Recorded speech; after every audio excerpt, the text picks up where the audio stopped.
Hey guys, and welcome back to our YouTube channel, Fulfill the Game of Life. And once again, we're still in Phoenix, Arizona. Actually, it's the same day just from the other day, and Yes. we're up at, or down, I should say, at South Mountain. Yes, the Phoenix Mountain Preserve. Yep, just as the name would imply, south of Phoenix. And as we'll show you some of the drone footage just over the hills behind us here in the little old town here. Notice the big cactus in the background. Is a really beautiful setting that kind of gives you a real indication of what old school West was in the United States. And you probably just heard that horse as well, so it's kind of cool, isn't it? It is really, really nice. Gives it some ambiance, I guess, maybe in a countrified way. But anyway, this is the kickoff for our third video of our Balcony Babble series. Yes.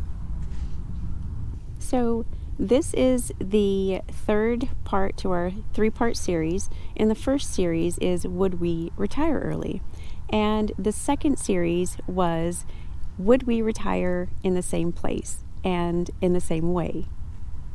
Yep, so in this one, you just simply can't get past the fact that no matter where you go that's not your home, you'll miss some things from home. And we're going to tell you after a true 6 months, so quite a long time, what are the things that we did miss and what we were looking forward to when we knew we were headed back for the holidays into America. So I hope you enjoy the content. Hope it once again opens up different ways to see your early retirement as well, and makes you more aware of things you might want to consider. And so hold on, and we're going to get started. We all have to be realistic with each other, and nothing is ever exactly perfect. You don't make a significant decision like we made, Yes. and not look at other things and still kind of have regrets. I actually don't think is the right word. I think it's way too strong of a word. But you miss some things, right? Exactly. You miss some things. Absolutely. You miss quite a few things from the U.S., but I'll let you start with what you missed the most. So as an odd thing, I think, sitting away from people, not just family, but sitting away from people, understanding that my background was running really the largest plant in the area of a small city. So everywhere I went, practically someone said hello. Hey, Mr. Richard, how are you doing today? I mean, there was almost 100% chance if I were out in town more than 2 hours, somebody said something to me, right? So that's all gone. So I have zero social interactions. Mm-hmm. I also don't go to work, so I don't have social interactions. But as I said, I'm an introvert. So staying at home is actually what I would usually do. But now I would say after 6 months that even this much isolation Mm-hmm. Does eventually come with a little bit of desire to have human interactions outside of a relationship. Right. Which is completely new to me. I'm 51 years old now, and I've practically never said, hey, let's go to dinner to other people. Literally, right? Yes. That's just not me. Now, Yeah. with people invited, we would somewhat take them up, but I've never practically ever sent a dinner invitation to people just to go out to eat, because by the time I was done with work, that was enough, right? And the sparsity of human interaction for 6 months actually has me behaving differently. Since we've been here in Sesimbra, we met one gentleman that's actually has a apartment here in the same building. Yes. That watches the channel, and pretty much as soon as he reached out, it's like, yeah, let's go to Absolutely. lunch, right? Yeah, Let's go yeah. to lunch. And as we just mentioned earlier, we met a couple down on the beach a few days ago, Yeah. and it's like, hey, let's go to lunch, and We're so like, yes, let's go. do it. Actually, I yeah. think I extended the invitation, right? Mm-hmm. It's like, let's go to lunch, right? Because you want to have some dialogue. So if you get far enough away from your social circle, I do think you feel it. Now, the family thing, the reality is for me and Christy as well, right? Family didn't live right next door anyway. We didn't have, or the closest family was probably 40 minutes away, and my children are about an hour away. So it's not like they showed up very often, Yep. right? So that actually in itself has really not changed much for me. I think for me, that has been a bit of a struggle for me because of course, like Richard, I'm a bit of an introvert. I don't have many friends, but my family were and are my friends. So I think for me, it's just a lot more FaceTiming with them because I think that's been the biggest hurdle for me, and having to deal with being homesick. Was just missing family. I think it's a whole psychological thing, just because you're not on the same continent anymore, so they feel a little further, even though you still see them as much as you did when you were in the U.S. So it's just a different psychological impact, I think. Yeah, and I really like the way you say that too, because it's so interesting this year, right? We're only 2 weeks away from flying back to the United States. I don't know if I've ever been quite so excited to see my family around Christmas. It's weird, because the fact of the matter is this: I still only saw my sister at Christmas, right? I only see them every December, and I'm usually not quite this excited to go see them. Now, it could be that I want to share or whatever, I don't know. But this year it's like, I can't wait to go see that side of the family and go see this. But hey, I guess then the final thing of the human interaction stuff is, yeah, of course, there were a few friends around Vidalia. I had a young man who would come work on cars with me, had a similar interest. I sold him one of my old BMWs, and Sergio would, I only saw him maybe once every 2 or 3 weeks. But He's your adopted son. I'm my adopted son, yeah. He's a great guy and a great kid. I can't wait to see him again. And then my business partner as well, who every time that you're around him, he's just an energetic person, and you kind of miss that, right? So those things I do miss a bit, and I really am excited. Well, and I should say that as well. Some of the people that I work with back in my old job, my HR partner, she was fantastic. Can't wait to have lunch and just catch up. But anyway, I could go through like name after name, but I kind of want to walk back through the plant just to say hello to people. Because they have good memories of me and I have good memories of them, and that's part of the different lifestyle that we lead, right? I think so, yeah. But it makes the visit back much more exciting. Yeah. Makes it sweet, I think. The next thing that I find really interesting is, and I've thought about the right way to say this, because when you come to a foreign country, such as Portugal, their traditions are different. Their customs are different. Of course, the language is different.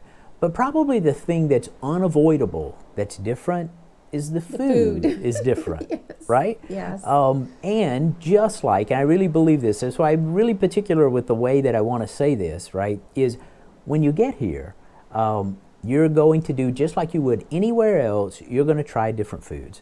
And some of them you're going to love, and some of them you're going to like, and some of them you'll probably only order once, right? So when you get here, right, we already did a whole video on pastel de nata, Yes. right? Fantastic, right? The way that the Portuguese take kind of the small pork ribs and they cook them, it's a heavy garlic, salt, Butter. oil, Yeah. butter, and they throw them on the grill. Fantastic ribs. Love those things. We've probably eaten them 6 or 7 times, right? Just fantastic. We've been to an Indian restaurant here 3 or 4 times, different Indian restaurants. Yes. Really, Very really good. good. And my mind says better than the Indian restaurants in the United States. But still, fantastic, right? Maybe a little bit of downside is neither of us are fish eaters, right? Yeah. In general, Yeah. it's not that we don't eat fish, but there's practically very few days where we wake up and say, I'm in the Let's mood for have some fish. fish, right? It just, it's not one of those things. Yeah. We prefer beef or pork or something like that. So when you're on the coast, you're exposed to fish all the time. There's just fish everywhere, and we've had it. We do really enjoy some of it. The black swordfish. The was black sword, really, really fantastic, right? The bacalhau, which is, I guess, kind of what they're best known for. Big, white, flaky fish. It's good. But we're not really fish people, right? Yeah. We will say as well, the pork actually probably tastes the same. The black pork here, which really is good. what I've been told is closer to kind of a wild boar type of raising of the animal, but fantastic pork. But the beef actually tastes quite a bit different. It does. It's noticeably probably 15%. It's really good. It's Yeah. good. We were told that it's all grass-fed, and there is a noticeable taste difference. I'm not going to say whether it's better or worse. It's just different. There seems to be less fat in it as well as kind of the big American steaks. But anyway, it's different. But that's not my point. When you come to any foreign country, you're going to be exposed to different foods, and you're going to like and dislike, and it's going to happen everywhere. That's not abnormal. What has become really evident to me, though, is once you leave your home country, the foods here that you do enjoy don't replace the memories of the ones you enjoy back in the United States, right? Yes. They're not replaceable because they're not offered here. And there's only a few of them that really come to mind. But, you know, I was kind of joking today. But I want to tell you what those are for me. Popeye's chicken.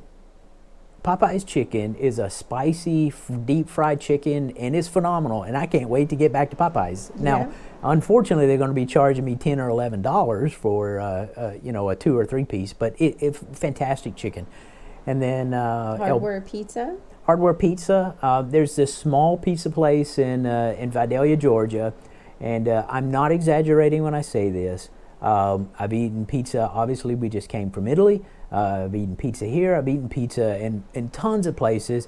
But there's this small place that's the fire oven. Yeah. And they have a pizza that is the Sicilian that has banana peppers, sausage, pepperoni, mascarpone, and mozzarella. one of the few places actually that you would get prosciutto. It was fantastic. It's still the best pizza that I've ever been exposed to. Although I really do love pizza, but I can get that here, right? I can't wait to go sit back down at Hardware Pizza and have that pizza. Yeah, right. And for me, because of my ethnicity, Mexican food, you don't really find authentic Mexican food here. So I miss making tacos. I haven't seen a store where I can buy corn tortillas so that I can make them myself. So I'm actually looking forward to making tacos again. Tortillas, So, yep. yeah. Probably the single most missed thing for me, and I know this may sound kind of weird, but the ribs that we told you about here, they're fantastic, and they really are, and we love them.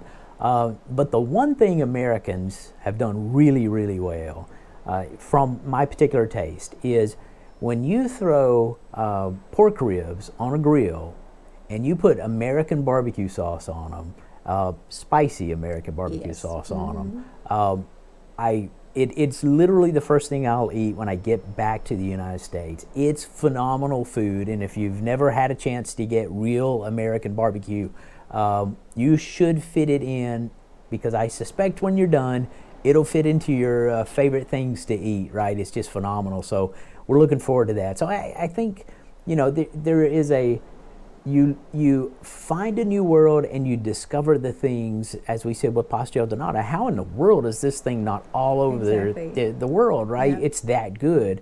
And some of the other recipes we absolutely love here, but it doesn't replace the ones that we absolutely love back in the United States. Absolutely. Right? And there is supposed to be a really good southern barbecue restaurant that In we Porto, didn't, right? I think so, somewhere around there, that we didn't have a chance to get to, but maybe next time around. We tried like 2 or 3 times, right? We They were did. on They were- vacation, yes, right? yes.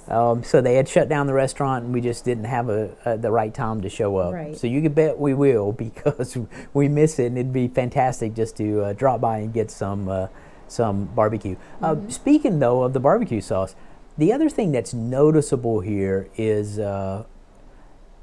spicy food is almost non-existent. Right. Truly spicy food, almost anything in the U.S. that you might sit down that has spice on it, it just typically doesn't have it here. And for example, if you, in my experience, if you go to an Indian restaurant in the United States and you tell them you want it really hot, by the time you're done, like your whole head's sweating and you just can't deal with it hardly.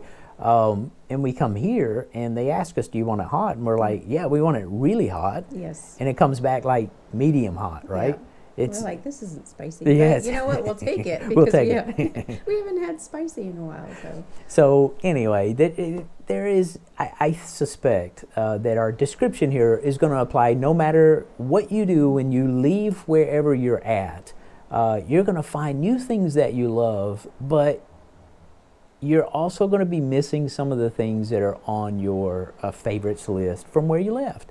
And I don't think that's avoidable. And actually, I think that just makes you a more well-rounded, interesting person to say. I've enjoyed more things, and I miss this here, and I miss this here. So that being said, we do want to add one thing here that's elite. We think it's elite. Everybody has different tastes, so this may not apply to everybody.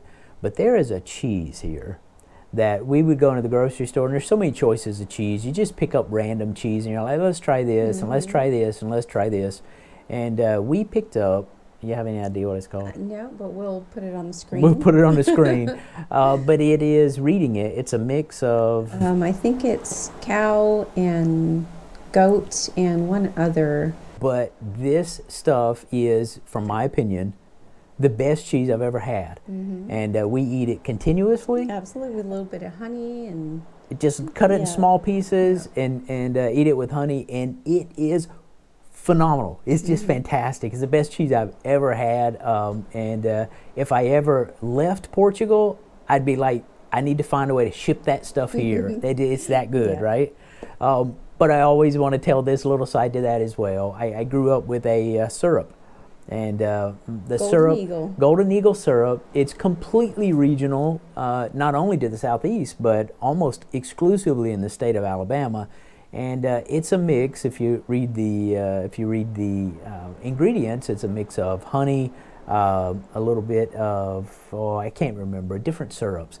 And in my opinion, they've done the best job ever in the history of mankind to mix just the right mix of syrup and end up with this beautiful, beautiful syrup that I grew up with my grandmother, and we'd put butter in it. And the best of all the worlds for me would be to have that syrup with this cheese, right? If you could get those two, right? Regional in Alabama, regional in Portugal, and fly those two somewhere where you could eat them together. At least for me, it's just fantastic. It would be a beautiful thing. But anyway, that's a long story and a lot of things to just say.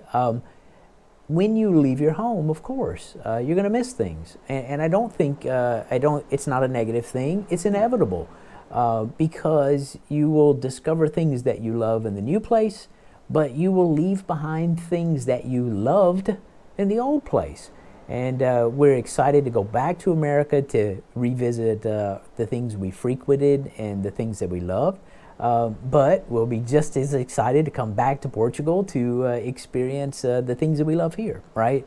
So I think, once again, it just kind of comes down to the question, you retired early, you retired in Portugal, and you're living in an Airbnb lifestyle. Would you do it again? Yes, absolutely. Hands down. Not second guessing at all. Just trying to give you what you should expect. Nothing. You're never going to go anywhere and just sit and stare. I don't care how much money you spent. If you sat out and just watched the beach from a $16 million mansion, in about 6 months you're going to be saying, well, I've seen that, right? So you can cut all that out if you want to, but it's just it's been fantastic. Wouldn't change it at all. Hope you enjoyed the video. And hit the subscribe button. Hope you enjoyed the video, and thank you for staying with us this long through this video. I hope you enjoyed the content and all of our balcony babble. Thank you guys so much for sticking with us through the 3-part series of our journey. And really 6 months worth of our YouTube channel, maybe a little bit longer. So if you're Yes. still holding on and watching these and enjoying these, don't forget to give us a thumbs up. And don't forget to subscribe. And just understand that these horses behind us, they're beautiful and they seem so peaceful and they smell so good. Not really, but they are beautiful.